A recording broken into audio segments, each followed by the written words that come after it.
무리 중에 한 사람이 이르되 선생님 내 형을 명하여 유업을 나와 나누게 하소서 하니 이르시되 이 사람아 누가 나를 너희의 재판장이나 물건 나누는 자로 세웠느냐 하시고 저희에게 이르시되 삼가 모든 탐심을 물리치라 사람의 생명이 그 소유에 넉넉한 데 있지 아니하느니라 하시고 또 비유로 저희에게 일러 가라사대 한 부자가 그 밭에 소출이 풍성함에 심중에 생각하여 가로되 내가 곡식 쌓아둘 곳이 없으니 어찌할꼬 하고 또 가로되 내가 이렇게 하리라 내 곡간을 헐고 더 크게 짓고 내 모든 곡식과 물건을 거기 쌓아두리라 또 내가 내 영혼에게 이르되 영혼아 여러 해 쓸 물건을 많이 쌓아두었으니 평안히 쉬고 먹고 마시고 즐거워하자 하리라 하되 하나님은 이르시되 어리석은 자여 오늘 밤에 내 영혼을 도로 찾으리니 그러면 내 예비한 것이 네 것이 되겠느냐 하셨으니 자기를 위하여 재물을 쌓아두고 하나님께 대하여 부여치 못한 자가 이와 같으니라. 아멘. 기도하겠습니다. 거룩하신 아버지 하나님, 오후 시간에 주를 사랑하여서 또 주의 말씀을 사모하여 함께 모여서 예배드리는 주의 사람들을 축복해 주시옵소서. 복된 찬양을 우리가 주께 불렀습니다. 그리고 주님 우리의 삶을 주께서 사용하시기를 우리가 기도하고 헌신하는 노래를 했습니다. 주님 그 노래의 가사들과 마찬가지 저희들이 우리의 모든 것, 우리의 옥합, 우리의 마음, 우리의 몸 주님께 드려서 주님을 위해 쓰임되기를 사모하도록 도와주시옵소서. 아버지 하나님 이 저녁 또 허락하신 귀한 주의 말씀을 또 축복해 주시고 진리 안에 저희를 인도해 주시기를 간절히 사모합니다. 예수님의 이름으로 기도했습니다. 아멘. 자리에 앉으시겠습니다.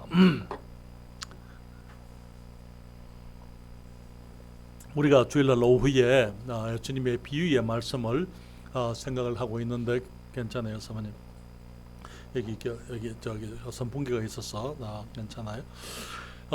주일날 오후 시간에 우리들이 예수님의 비유의 말씀을 생각하고 있습니다. 비유는 하늘의 이야기를 설명하는 이 땅의 이야기다. 하늘의 진리를 보여주는 이 땅의 이야기다 라고 말씀을 드렸는데요. 주님께서 비유의 말씀으로 이 성경에 가르치신 많은 교훈들 가운데 거의 3분의 1 이상이 비유로 말씀하신 것이다 라는 것을 그간 함께 생각을 했습니다. 그러면서 주님의 많은 비유가 보면은 사람들의 질문에 대해서 주님께서 대답을 하시면서 그 대답을 설명하시기 위해서 주님께서 하신 비유의 말씀으로 주님이 대답하신 것을 많이 보게 됩니다. 오늘 또 보게 되면 한 청년이 와서 주님께 얘기합니다. 주님께 선생님 내 형을 명하여 유업을 나와 함께 나누게 해주세요 라고 그렇게 주님께 부탁을 했어요.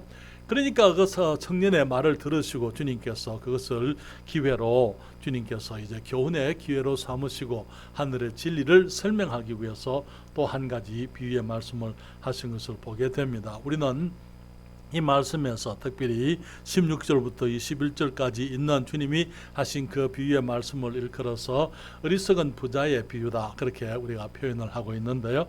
오늘 그 말씀을 함께 생각하면서 정말 그 참된 지혜 우리가 이 땅을 살아가면서 우리들이 누릴 수 있는 지혜가 어떤 것인지 또 어리석음이 어떤 것인지 우리가 함께 말씀을 통해 생각하기를 원합니다.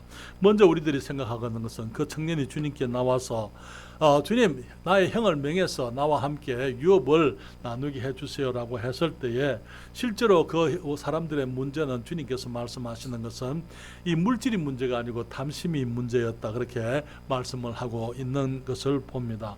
여기 16절에 주님이 말씀을 하시고 거기 14절에 이르시되 이 사람아 누가 나를 너희의 재판장이나 물건 나누는 자로 세웠느냐 하시고 15절에 저희에게 이르시되 삼가 모든 탐심을 물리치라 사람의 생명이 그 소유에 넉넉한 데 있지 아니하리라 그렇게 말씀을 했습니다. 주님께서는 그 청년이 가지고 있는 갈등 그 청년이 지금 주님께 나와서 선생님 나의 형이 나와 함께 유업을 아버지의 그 재산을 유산을 함께 나누도록 그렇게 좀 도와주십시오라고 했을 때에 주님께서는 그들의 문제 정말 그 청년의 문제가 이 물질이 없는 것이 문제가 아니고 실제 문제는 그가 가지고 있는 탐심이 그 사람의 문제였다 그렇게 말씀을 하고 있는 것입니다. 그 형이 왜 아버지의 유산을 형이 독차지를 했는지는 우리가 알 수가 없습니다. 같은 아들이기 때문에 어쩌면 형에 대해서 불공평하다 생각을 했을는지 모르겠어요. 성경에 보게 되면 장자는 다른 아들보다 2배나 더 가질 수 있는 그런 이제 권리가 장자에게 있습니다만은 어쩌면은 그 권리까지도 다시 말하면은 형이 2개 가지고 자기는 하나를 가져야 되는데 그것까지도 안 줬던 모양이에요. 그러니까 이제 그걸 가지고 예수님께 와서 불평을 했는데 사실은 그 이 형의 이야기를 우리가 들어보지 않았기 때문에 우리가 그 일이 뭔지 잘 알지 못합니다. 그 사연이 어떤 것인지는 알지 못하지만은 그러나 적어도 주님께서 그들에게 얘기하고자 하시는 것은 그 청년의 문제가 형과의 그 재산 문제가 아니고 그 청년이 가지고 있는 마음의 탐심이 문제다 그렇게 말씀을 하고 있는 것입니다. 그러면서 우리들에게 삼가 탐심을 물리치라, 모든 탐심을 물리치라 말씀하시고 사람의 생명이 그 소유의 넉넉함에 있지 아니하니라 그렇게 얘기를 하고 있습니다. 세상 사람들이 생각하는 것하고 우리 주님이 가르치는 영적인 교훈은 때로는 전혀 맞지 않은 것을 보게 됩니다. 사람들은 물질이 넉넉하면은 그것이 사람들의 그 삶을 윤택하게 해줄 줄로 생각을 하잖아요. 그러나 주님은 사람의 생명이 그 소유에 넉넉한 데 있는 것이 아니다 그렇게 말씀하시면서 이제 한 비유의 말씀을 하시는데요. 우리가 성경에 보게 되면은 우리들이 가장 경계해야 될 것 중에 하나가 그리스도인들로서 특별히 경계해야 될 것 중에 하나가 탐심이라고 성경에서 말하고 있습니다. 여러분 골로새서 3장 5절인데요. 골로새서 3장 5절 말씀을 펴고 우리 다 같이 이 말씀을 같이 읽도록 하겠습니다. 골로새서 제 3장 5절입니다.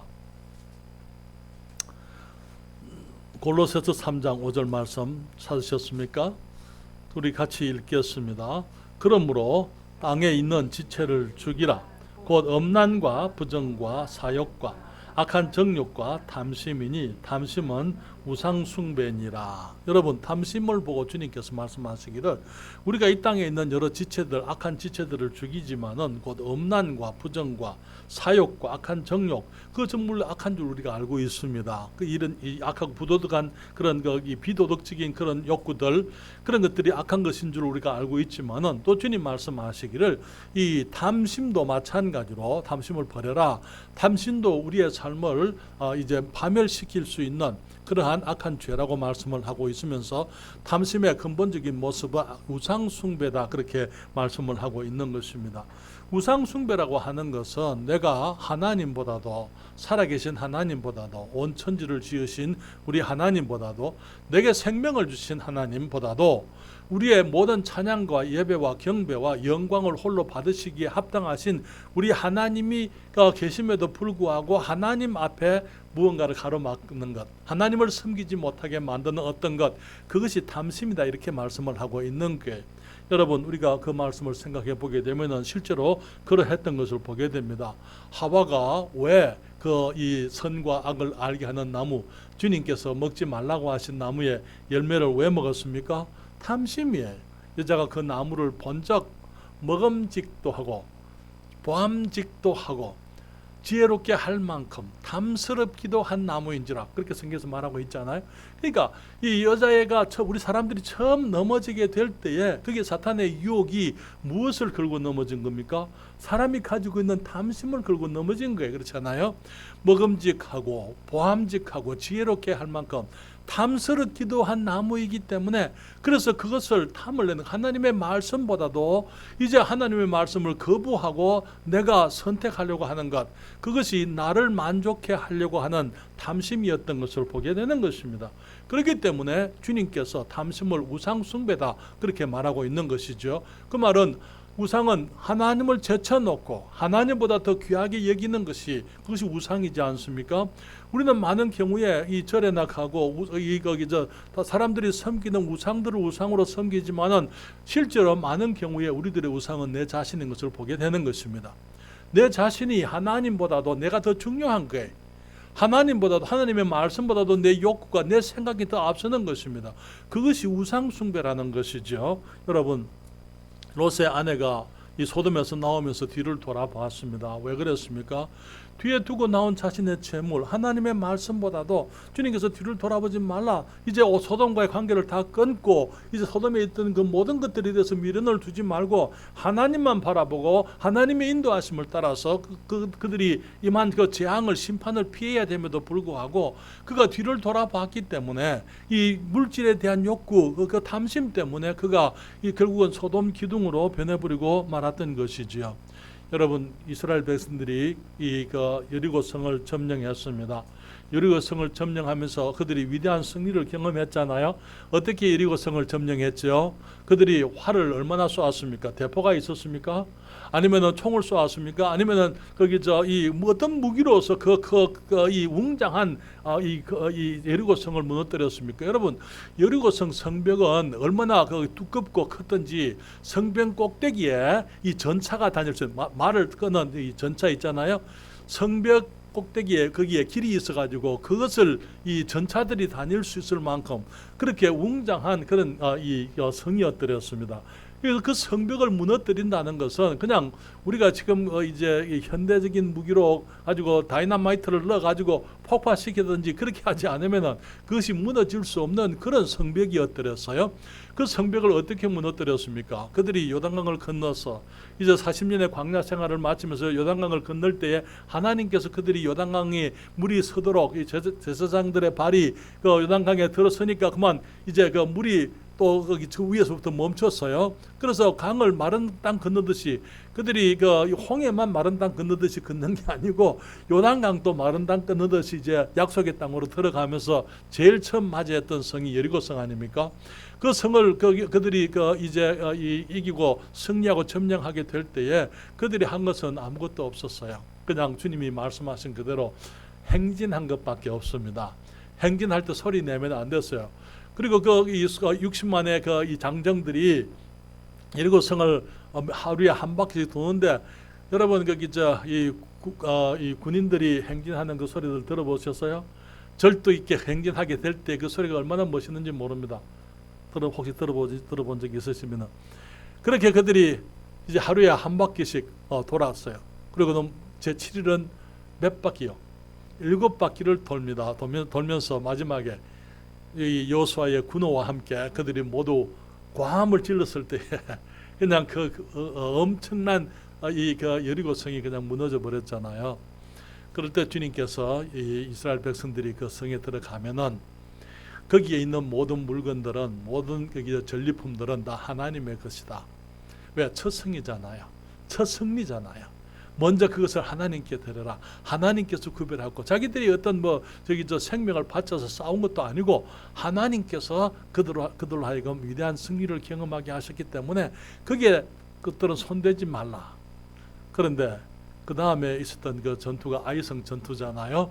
아이성은 조그마한 이 성이었기 때문에 군인들 다 올라갈 것 없이 3,000명만 올라갑시다. 그래서 올라갔더니 그만 대패를 해버리고 말잖아요.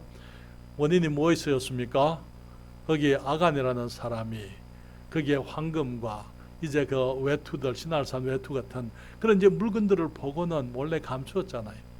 그렇기 때문에 그 탐심이 아간의 탐심이 아간의 집을 그리고 자녀들과 그 재산들, 짐승들까지 아골골짜기에서 이 돌에 맞아 죽게 만들지 않습니까? 그것만 아니었죠, 사실은. 그렇게 결말이 됐지만은 이스라엘 백성들이 이제 이 믿지 않는 사람들에게 등을 보이고 도망치는 그런 엄청난 패배의 경험을 하게 했던 것입니다. 그러면서 그 가나안 땅에 이스라엘이 패배했다는 것, 그것이 소문이 나게 되고 사람들이 하나님을 여호수아의 군대를 그 이스라엘 백성을 우습게 여기는 그런 일들이 생기게 되는 것입니다. 사랑하는 여러분, 탐심이라는 것이 바로 그런 거예요. 탐심은 우리로 하여금 부끄러움을 가져오게 만들고 하나님의 축복을 빼앗아가게 되고 우리가 탐심을 품게 되면은 우리들이 정말 주님께서 예비하신 아름다운 이 영광스러운 축복을 누리는 것이 아니라 정말 부끄러운 패배를 경험하게 만드는 것이었고 결국은 이 아간은 그의 가족과 함께 모든 종들과 이 짐승들까지 가축들까지 전부 아골 골짜기에서 멸망하게 만든 것이죠. 여러분, 다윗이 위대한 왕이었지만은 주님께서 하신 계명을 그가 범했더랬어요. 그렇죠? 주님께서 내 이웃의 아내를 탐내지 말라 그렇게 얘기했더랬어요.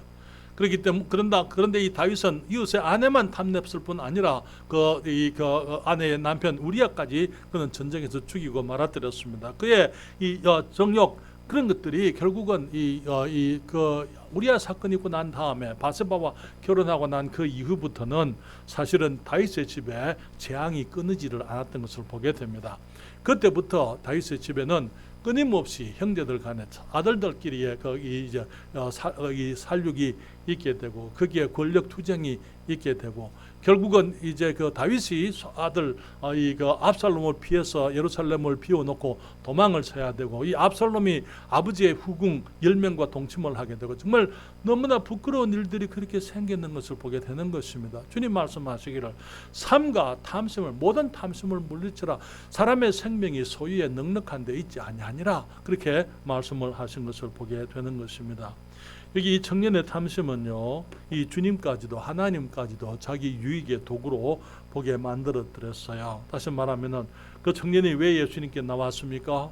청년이 예수님께 나온 이유는 주님, 내 형이 나와 함께 아버지의 유업을 나누게 해주세요. 그 목적을 가지고 나왔던 거예요. 그런데 사실은 안타까운 것은 뭐냐면요, 그 이전에 주님께서 그 사람들에게 하신 말씀들이 있습니다. 여러분 누가복음 12장 우리가 오늘 13절부터 읽었는데요. 1절부터 있는 말씀을 주님께서 지금 그 사람들에게 어떤 교훈을 하고 계신지 그 교훈의 말씀을 우리가 먼저 생각을 해볼 필요가 있습니다. 거기에 12장 1절부터 말하기를 그동안에 무리 수만 명이 모여 서로 밟힐 만큼 되었더니 예수께서 먼저 제자들에게 말씀하여 가라사대 바리새인의 누룩 곧 외식을 주의하라. 뭘 주의하라고요? 외식이 뭡니까? 윗선이에요. 겉다르고 속다른 걸 말하는 것입니다. 그리고 이전에 말하기를 감추인 것이 드러나지 않을 것이 없고 숨은 것이 알려지지 않을 것이 없나니 그러므로 너희가 어두운 데서 말한 모든 것이 광명한 데서 들리고 너희가 골방에서 귀에 대고 말한 것이 집 위에 전파되리라. 비밀이 없다가 말이죠. 사람들이 그냥 작당을 하고 몰래 숨어가지고 뭘 해도 그 모든 것들이 다 드러나게 되어져 있다. 다시 말하면 이 바리새인들이 아무리 속에 있는 것들을 감추고 겉만 꾸민다 하더라도 그 모든 것들이 다 드러나게 되어져 있다. 그렇게 말하고 있는 것이죠. 4절에 이렇게 말씀합니다. 내가 내 친구 너희에게 말하노니 주님께서 하시는 말씀을 보세요. 내가 내 친구 너희에게 말하노니 몸을 죽이고 그 후에는 능히 더 못하는 자들을 두려워하지 말라. 사람을 두려워하지 말라고요. 마땅히 두려워할 자를 내가 너희에게 보이리니 곧 죽인 후에 또한 지옥에 던져 넣는 권세 있는 그를 두려워하라. 내가 참으로 너희에게 이르노니 그를 두려워하라. 사람을 두려워하지 말고 누구를 두려워하라고요? 하나님을 심판하시는 하나님을 두려워하라. 그리고는 6절에 이렇게 말합니다. 참새 다섯이 한 아사리온 둘에 팔리는 것이 아니냐. 그러나 하나님 앞에는 그 하나라도 잊어버리시는 바가 되지 아니하는도다.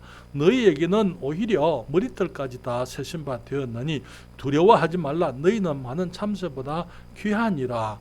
우리가 주님께서 지금 사람들에게 이 위선에 대해서 말씀을 하고 계시고 이게 주님께서 모든 것들이 드러난다 말씀하고 계시고 또 주님께서 말씀하시기를 하나님을 두려워하라 말씀하시면서 우리가 사람을 두려워하지 말고 주님께서 우리의 모든 것을 머리털까지도 다 세신다고 이렇게 말씀을 했습니다. 그럼에도 불구하고 여기 그러한 교훈이 그 사람에게 귀에 들어오지를 않았던 것을 보게 되는 거예요. 주님께서 영적인 진리를 얘기하는데 그 사람의 관심은 육적인 것밖에 없는 것입니다.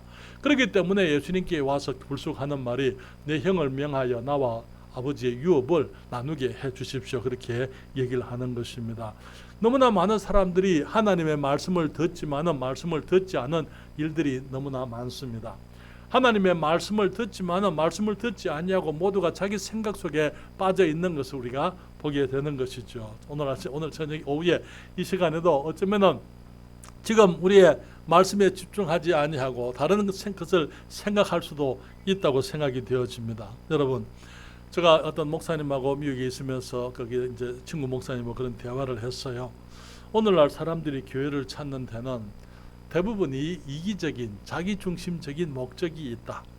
하나님이 하나님이기 때문에 우리가 죄인이기 때문에, 우리가 주님의 용서가 필요하기 때문에, 하나님의 구원이 필요해서, 하나님의 영적인 축복이 필요해서 하나님께 나오는 사람들, 물론 전혀 없는 것 아니고 대부분이 그렇게 나오지만은, 그러나 그 외에도 사람들이 이기적인 목적을 가지고 있는 것을 가지고 나온다.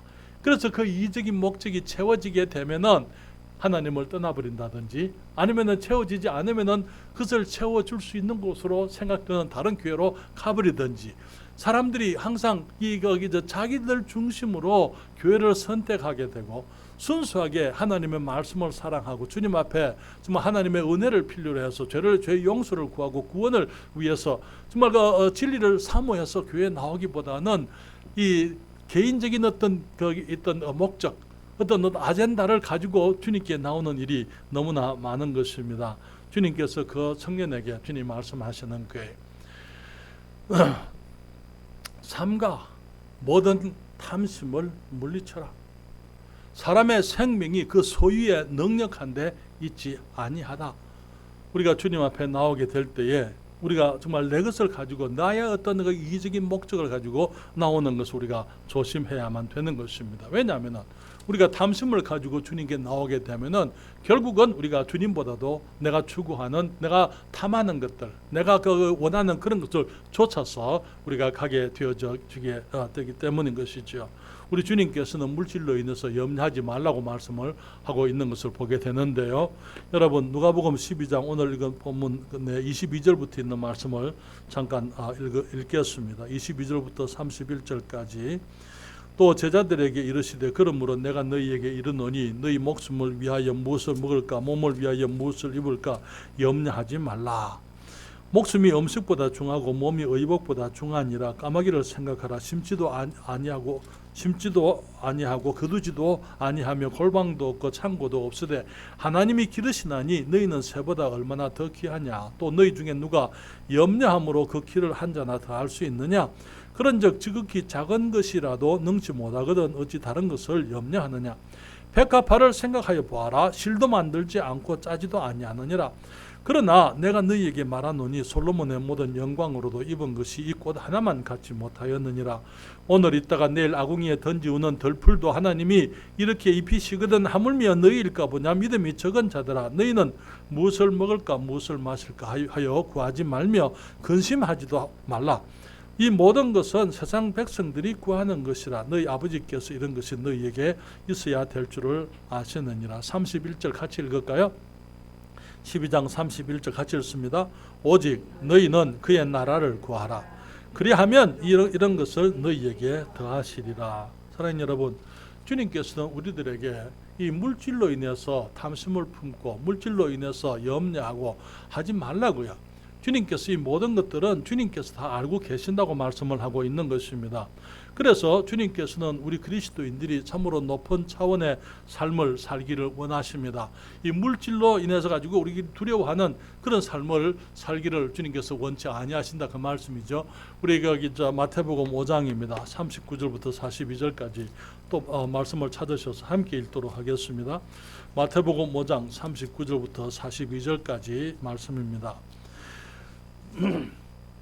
그 형이 내가 가질 수 있는 이 재물, 아버지의 유업을 다 차지하고 안 줬다, 그렇게 해서 불평을 하고 예수님께 좀 우리 형에게 좀 명령을 해주세요, 그렇게 얘기했는데 주님 말씀하십니다.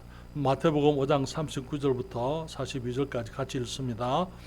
나는 너희에게 이르노니 악한 자를 대적지 말라. 누구든지 내 오른 뺨을 치거든 왼편도 돌려대며 또 너를 송사하여 속옷을 가지고자 하는 자에게 겉옷까지도 가지게 하며 또 누구든지 너로 억지로 오리를 가게 하거든 그 사람과 심리를 동행하고 내게 구하는 자에게 주며 내게 굽고자 하는 자에게 거절하지 말라. 아멘.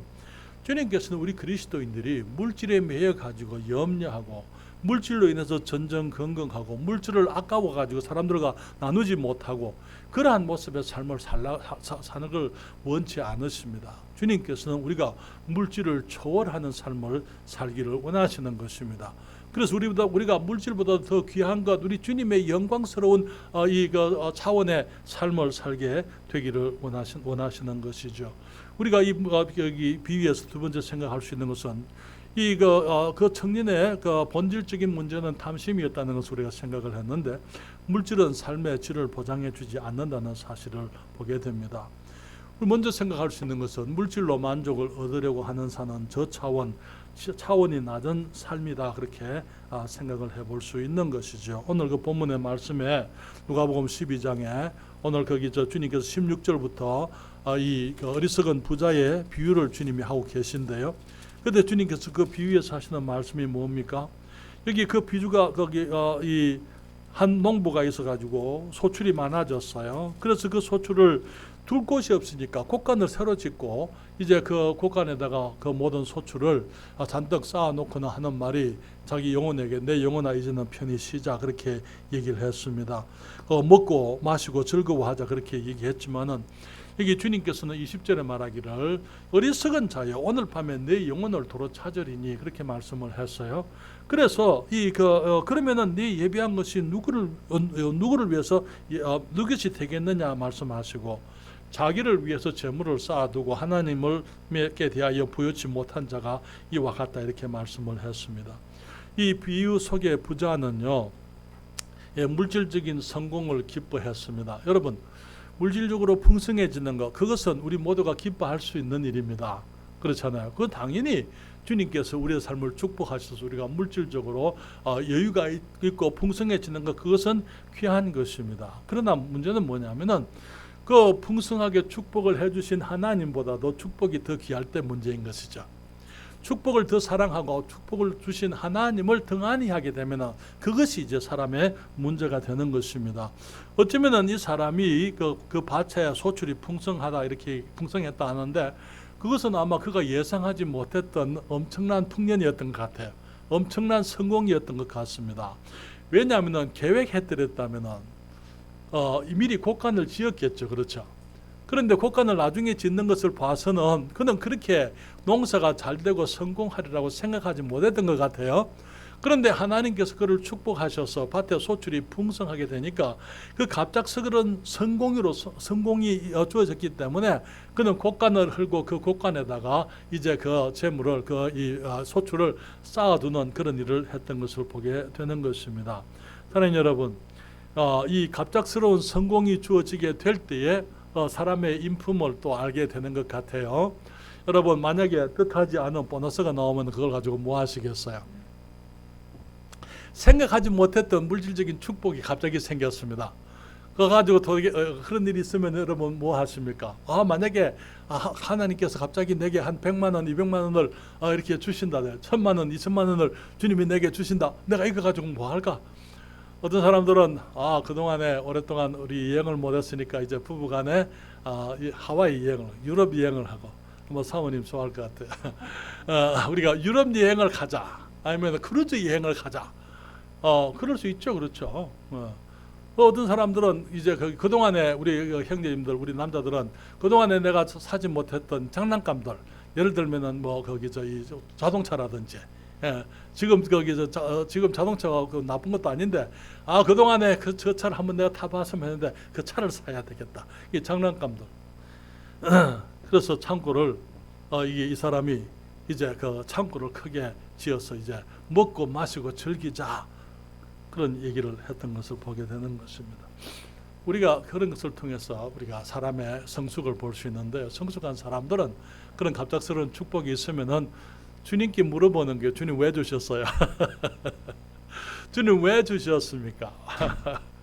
주님께 이유가 있는 거예요. 그렇죠. 내가 뭘 하라고 그거 아니고, 주님께서 내게 그것을 주셨을 때는 그것을 통해서 주님께서 무언가 하시고자 하시는 일이 있다는 것, 그리고 그것을 필요로 하고 있는 아마 주위의 사람들을 살펴볼 거예요. 이것을 누가 필요로 할까? 주님께서 나를 통해서 어떤 사람을 부요하게 하고 어떤 사람의 어려움을 도와주고 문제를 해결해주고 주님이 이것을 통해서 내게 뭘 하기를 원하시는지 그렇게 생각을 하게 될 것 같습니다. 여러분, 이 부자는 물질적인 성공을 자기를 즐겁게 하는 기쁨의 기회로 생각을 했습니다. 그렇지만은 사실은 우리 물질이라는 것은 삶의 질에 도움이 되지만은 우리가 삶의 질적인 삶을 보장하는 것은 아니라는 것이죠. 돈이 없는 사람들은요, 돈이 있는 사람들을 부러워합니다. 그렇죠. 그렇지만 사실 돈 있는 사람들은 돈 있는 사람들의 문제가 있어요. 그렇지 않습니까? 물질적인 축복이 하나님이 주시는 축복들이 중에 하나지만은 어떤 분이 말하기를 물질적인 축복은 주님이 주시는 축복들 중에 가장 작은 축복이다, 그렇게 얘기를 했습니다. 너무나 많은 사람들이 물질적인 부를 추구하지만은 그러나 사실은 물질적인 부와 함께 우리 성경에 보게 되면은 그런 말씀이 있어요. 저기 전도서에 보게 되면은요, 좀 이따가 제가 말씀을 드리겠습니다. 여기에 우리가 주님께서 그 부자에게 하는 말이 어리석은 자라 그렇게 얘기했어요. 여기에 이 물질이 우리의 생명의 길이에 전혀 도움이 되지를 않습니다. 삶의 질에 도움이 안 되는 게 생명의 길이에 도움이 되지 않습니다. 주님 말씀하시기를 어리석은 자여 오늘 밤에 내가 내 생명을 취하겠다 이렇게 말씀을 하셨어요. 물질을 아무리 쌓아 놓았던들 주님이 내 생명을 가져가면은 아무 소용이 없는 것 아닙니까? 그렇죠? 그렇기 때문에 여기에 이 롯이 세상의 이 영의 세상의 성공, 기쁨을 추구하고 물질적인 이 풍요가 있는 땅으로 소할 땅을 바라보고 이 애굽 땅과 같은 그 땅, 애굽에 있었던 그 물질 문명의 그런 모습을 그리워해서 그가 이 소할 땅으로 소돔 땅으로 갔지만은 그는 하루아침에 그 모든 것을 다 잃어버리고 그의 아내도 그 명대로 살지를 못했던 것을 보게 되는 것입니다. 여러분, 물질이 생명의 길이에 도움이 되지 않을 뿐 아니라 물질이라는 것은 삶의 깊이에도 도움이 되지를 않습니다. 다시 말하면은 정말 진정으로 부자는 돈이 많은 사람이 부자가 아니에요. 돈이 아무리 많아도 계속적으로 무엇을 추구하고 그것을 더 가지려고 하는 사람은 사실은 가난한 사람인 것입니다. 부자는 어떤 사람입니까? 부하고 가난하다는 것은 사실은 상대적이에요. 그렇기 때문에 바라는 것이 없는 사람, 필요한 것이 없고 더 추구하는 것이 없는 사람들, 그런 사람들이 부자예요. 그렇지 않습니까? 여기 우리 미국 문화의 특징 중에 우리 미국도 한국도 미국과 마찬가지로 이 물질이 너무 풍요하잖아요. 그래서 우리 여기 좀 얘기하면 코스트코 있잖아요. 코스트코 있는데. 코스트코 가게 되면은 그냥 미국도 마찬가지고 월마트라든지 수많은 가게들이 보면은 물건들이 얼마나 많이 쌓여 있는지 몰라요. 그렇잖아요. 그 물건들을 누가 다 쓰나 생각할 정도로 그렇게 물건들이 쌓여 있잖아요. 그런데 그들이 다 팔려 나가거든요. 그런데 들어가고 보게 되면은 사실 내가 저걸 가져봤으면 하는 것이 하나도 없습니다. 아무리 새로운 이기가 나왔다 하더라도 컴퓨터가 나오고 태블릿이 나오고 뭐 좋은 것들이 나왔다 하더라도 내가 가지고 있는 걸로 나는 만족해요. 그런 것들이 더 이상 필요치 않은 거예요, 내게는. 나는 부자예요. 왜냐하면 그런 것들을 내가 추구하거나 그것을 내가 바라지 않기 때문에. 사랑하는 여러분, 그러나 계속해서 무언가를 가져야 되고 가지지 못해서 아둥바둥하는 그런 사람들, 사실은 그런 사람들이 가난한 사람들입니다. 돈을 아무리 많이 가지고 있어도 더 가지려고 하는 사람들. 지금 비트코인 때문에 난리예요.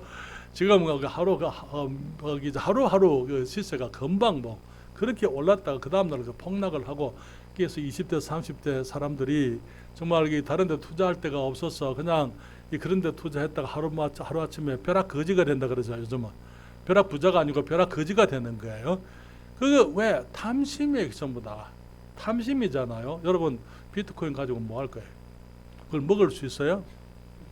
그걸 가지고 물건을 거래할 수 있는 거래의 수단도 안 되잖아요. 그거 가지고 돈이 아니기 때문에 그걸 가지고 무엇을 이게 이 물건을 바꾼다는 교환의 어떤 그 역할을 할 수 있는 것도 아니에요. 지금 거기 그 사람이 이름이 뭐죠? 거기 머스크? 예, 그 사람이 이제 그걸 가지고 뭘 자기들 거기 차 이름 테슬라 그때까지는 테슬라 차를 사기 위해서 그런 코인을 사용할 수 없었는데 그걸 쓰게 만들겠다고 하니까 그만 또 값이 천정부지까지 또 올라가다가 사랑하는 여러분, 사람들의 마음이 너무나 공허한 거예요. 그렇기 때문에 내가 얼마나 가지고 있느냐 그건 중요치 않습니다. 얼마나 더 가지려고 하느냐 그것에 의해서 그 사람이 가난한지 부한 사람인지 우리가 알 수가 있게 되는 것입니다. 여러분, 기쁨의 값이 싼 사람일수록 작은 축복을 인해서 기뻐할 수 있는 사람들이 부자예요. 그렇잖아요. 조그마한 것을 가지고 내가 그것을 기뻐할 수 있으면 그 사람 마음이 부유한 사람인 것입니다. 큰 걸 안 가져도 괜찮아요. 그래서 우리가 주님이 주신 아름다운 것들, 우리 사소한 것들, 우리 주위에 널려 있는 수많은 그 작은 즐거움들, 그것들을 볼 수 있고 그것들로 만족할 수 있는 그러한 사람들이 진정으로 부자지요. 물질은 우리의 삶의 깊이, 삶의 질을 결정해 주지를 못합니다. 그래서 여기에 이 단순한 것, 거기에서부터 기쁨을 얻을 수 있는 그런 사람들이 부자라고 하는 것이죠. 전도서 5장 12절 말씀 찾으십시다. 전도서 5장 12절입니다.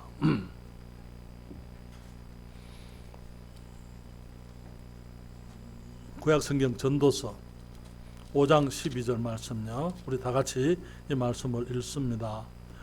노동자는 먹는 것이 많든지 적든지 잠을 달게 자거니와 부자는 배부름으로 자지 못하느니라.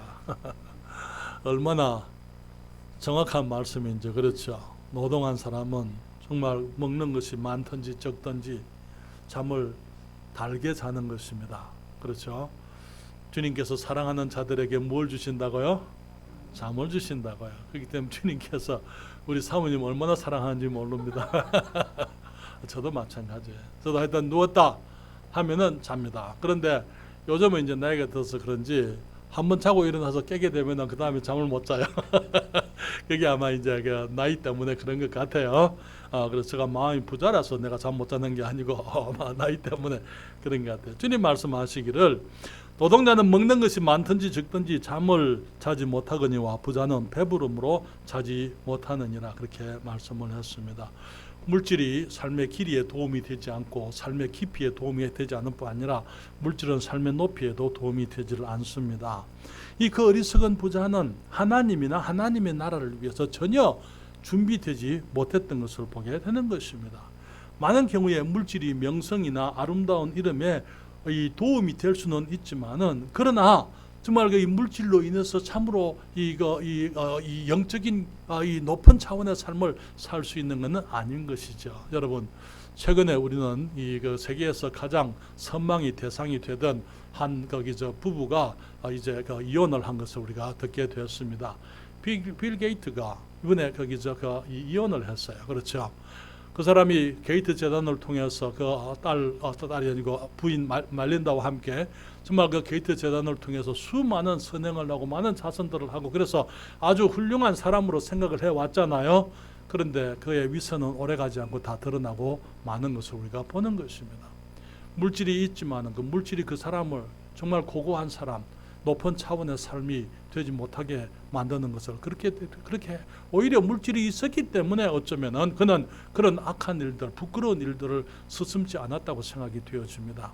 사랑하는 여러분, 그렇기 때문에 우리들이 기억해야 될 것은 정말 물질이 우리들에게 유익할 수 있지만 도움은 될 수 있지만은 그러나 물질이 우리의 질적인 삶을 보장해 주는 것은 아니라 하는 사실이죠. 세 번째로 볼 수 있는 것은 물질은 영원한 부를 위한 기회가 될 수가 있다는 사실입니다.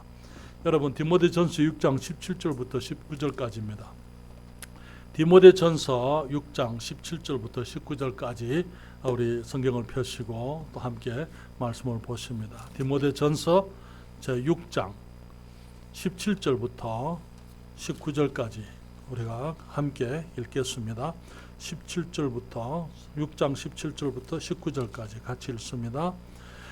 내가 이 세대의 부한자들을 명하여 마음을 높이지 말고 정함이 없는 재물에 소망을 두지 말고 오직 우리에게 모든 것을 후히 주사 누리게 하시는 하나님께 두며 선한 일을 행하고 선한 사업에 부하고 나눠주기를 좋아하며 동정하는 자가 되게 하라. 이것이 장래에 자기를 위하여 좋은 틀을 쌓아 참된 생명을 취하는 것이니라. 사랑하는 여러분, 주님 말씀하시기를 부한 사람들, 세상에 물질이 있는 사람들에게 마음을 높이지 말고 또 정함이 없는 재물에 소망을 두지 말고 우리에게 모든 것을 후히 주셔서 누리게 하시는 하나님께 소망을 두라고요. 그래서 18절에는 선한 일을 행하고 선한 사업에 부하고 나눠주기를 좋아하며 동정하는 자가 되게 하라. 이것이 장래에 자기를 위하여 좋은 틀을 쌓아서 참된 생명을 취하는 것이다. 여러분, 물질은 이 종으로서는 우리의 도구가 되면 선한 종입니다. 그러나 주인이 되게 되면 물질은 악한 주인이 되는 것입니다. 물질이 선한 종이라는 것은 물질을 내가 다스리는 것을 말하는 것입니다. 물질이 내 주인이 된다는 것은 물질이 나를 다스리는 것을 말하는 것이죠. 내가 물질을 내가 다스리면서 주님과 사람들을 위해서 사용하게 되면 내가 주인이 되어서 우리의 삶이 풍성해질 수가 있습니다. 내가 만약에 물질을 위해서 살게 되면 물질의 종이 되는 거예요. 그리고는 우리의 삶은 비참하게 되게 되어진다는 것입니다. 우리가 기억해야 될 것은요, 우리의 물질은 우리가 영원한 부를 축적할 수 있는 기회라는 사실입니다. 이 비유 속에 나오는 그 부자는 하나님께 대해서 부유하지 못했다 이렇게 말씀을 하고 있습니다.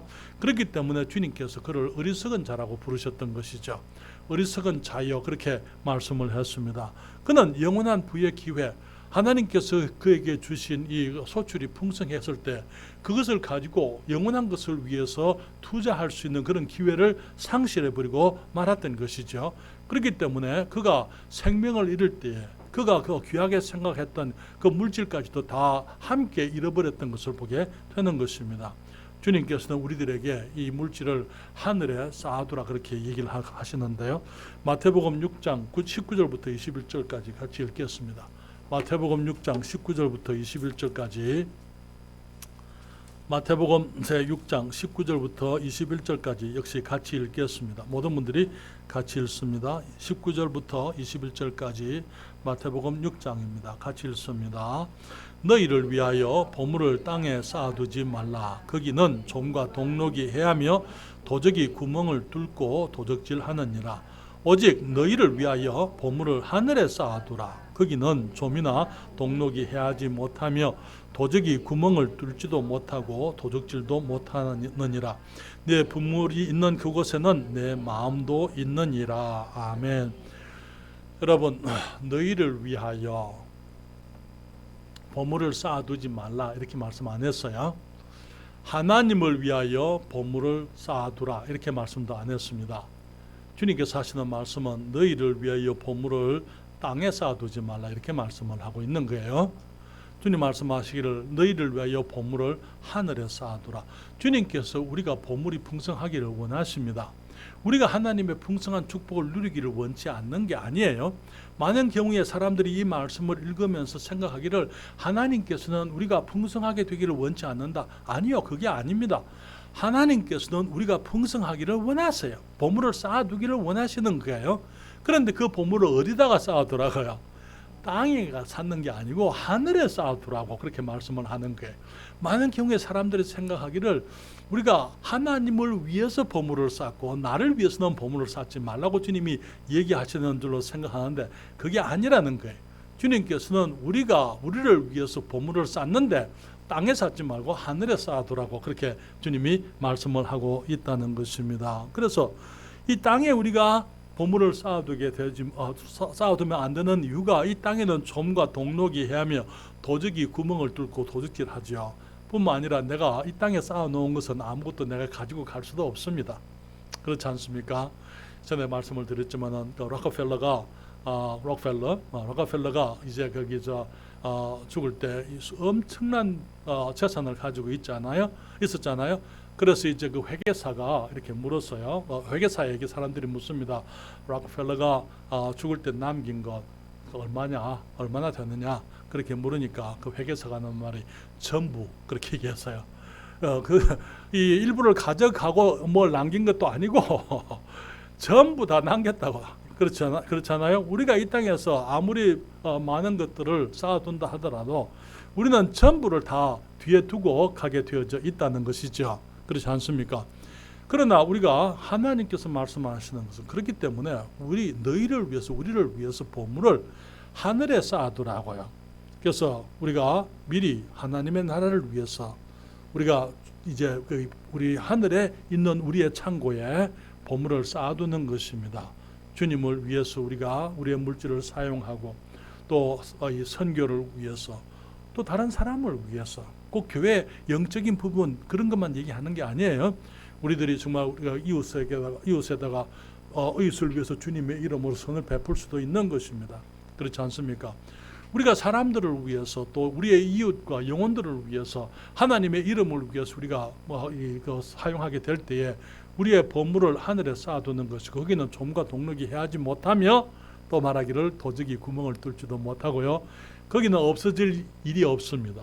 거기는 우리가 두고 갈 필요가 없는 거예요. 우리가 거기에 쌓아놓고는 그것을 거기에 있는 곳으로 가게 되는 거예요. 그래서 내 보물이 있는 곳에 내 마음도 있다 그렇게 얘기를 했습니다.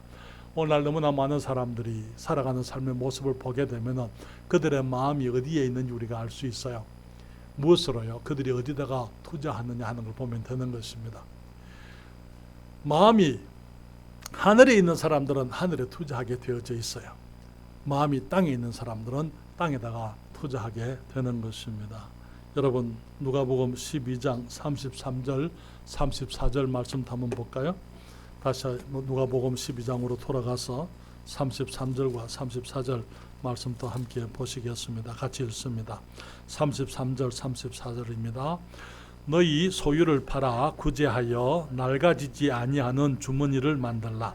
곧 하늘에 둔 바 다함이 없는 보물이니 거기는 도적도 가까이 하는 일이 없고 좀도 먹는 일이 없느니라. 너희 보물 있는 곳에는 너희 마음도 있으리라. 사랑하는 여러분, 여기 주님이 재미있는 말씀을 하셨습니다. 33절에 너희 소유를 팔아 그 다음에 구제하여서 뭐 어떻게 하라고요? 낡아지지 아니하는 주머니를 만들라. 무슨 말입니까?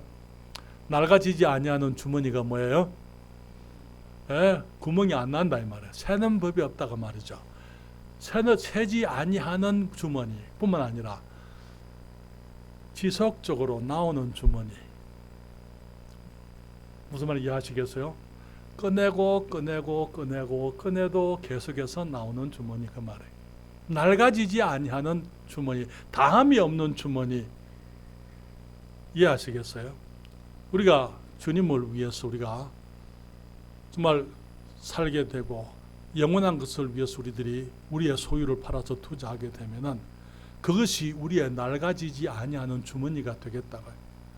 주님께서 우리 여기 제 갈수 목사님이 나는 I am a delivery boy 그렇게 얘기했는데 나는 배달부입니다. 나는 전달자입니다. 주님이 내게 주시면 나는 받아서 사람들에게 베풉니다. 돌아서면 또 주님이 내게 또 받아가지고 또 사람들에게 베풉니다. 또 돌아서면 또 주님이 주시니까 주님께 받아가지고 또 사람들에게 베풉니다. 나는 그저 주님이 사람들을 축복하시려고 물질을 보내실 때에 나는 받아서 전달하는 전달자, 나는 통로입니다. 그렇게 얘기를 했어요. 그런데 그 통로가 가장 행복해요. 가장 기쁜 것입니다. 그렇잖아요. 하나님께서는 우리 그리스도인들이 그러한 모습의 삶, 다시 말하면 너희 소유를 팔아 구제하여 낡아지지 아니하는 주머니를 만들라. 그렇게 말씀하고, 우리가 아무리 베풀고 또 베풀어도 다함이 없는 끊임없는 축복의 샘, 축복의 이 통로가 되기를 주님이 원하고 계신다는 것입니다. 사랑하는 여러분, 이것은 단순히 하나님의 것을 하나님께 드리는 그것만을 얘기하는 것이 아닙니다.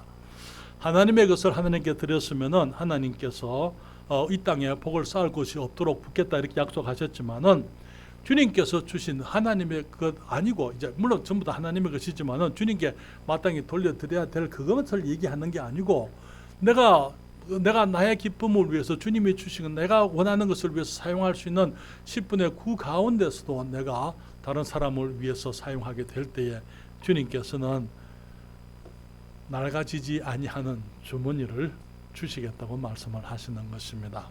사랑하는 여러분, 하늘의 분은 영원한 것이라는 사실 주님 말씀하시기를 여기에 삼가 모든 탐심을 물리치라 주님 말씀하시기를 사람의 생명이 그 소유에 넉넉한 데 있지 아니하니라. 물질이 있으면 우리들에게 유익할 수는 있지만은 물질이 우리의 삶의 질을 결정해 줄 수는 없습니다. 오히려 그 물질을 가지고 내가 어떻게 사용하느냐 하는 그것이 낡아지지 아니하는 주머니를 만들고 정말 우리의 소유를 다 팔아서 사람들을 섬기고 하나님을 섬기게 될 때에 우리는 물질의 이 욕구를 초월해서 사는 영원한 것을 위해서 살아갈 수 있는 차원 높은 아름다운 삶을 살아갈 수 있으리라고 믿습니다. 여러분, 탐심을 물리치라고 주님 말씀하고 있어요. 탐심이 무엇입니까? 나의 기쁨을 추구하는데 나의 기쁨을 추구하는 것 자체가 문제가 아니에요. 나의 기쁨을 추구할 수 있는데 하나님의 말씀을 거스려 가면서 하는 것이 탐심인 것입니다. 그것이 우상 숭배인 것입니다. 그래서 우리들이 많은 경우에 사람들이 주님께 나올 때 목적을 가지고 하나님까지도 나의 목적의 도구로 내가 내 목적을 성취하는 어떤 도구로 그래서 기복신앙이 바로 그럴 수 있죠. 주세요 주세요 주세요 주세요. 그것이 문제인 것입니다. 하나님께서는 우리에게 뭐 빚진 분 아니에요. 그렇잖아요. 우리가 하나님께로부터 많은 것을 받았고 그것을 선하게 사용하게 될 때에 주님께서는 우리를 믿을 수가 있는 거예요. 작은 것에 충성된 자가 큰 것에도 충성되다 그렇게 말씀을 했잖아요. 주님께서 우리에게 큰 것을 주시기 전에 먼저 작은 것을 주십니다. 그리고 우리가 작은 것에 충성되면은 주님께서 우리를 믿으실 수가 있는 거예요. 그래서 우리에게 큰 것을 주시는 것입니다.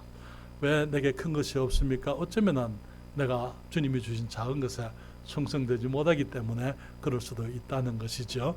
그렇기 때문에 주님이 내게 작은 것을 주셨을 때 그게 충성하게 되면은 주님께서 내게 더 큰 것을 주셔서 나로 하여금 낡아지지 아니하는 주머니를 가질 수 있도록 주님이 축복하실 수가 있는 것입니다. 그래서 우리가 정말 물질을 위해서 사는 것은 어리석은 것이라는 것, 영원한 것, 하나님을 위해서 예비되어진 삶, 내가 언제 떠난다 하더라도 아쉬움이 없고 미련이 없을 수 있는 그런 모습으로 살아야 될 줄 믿습니다.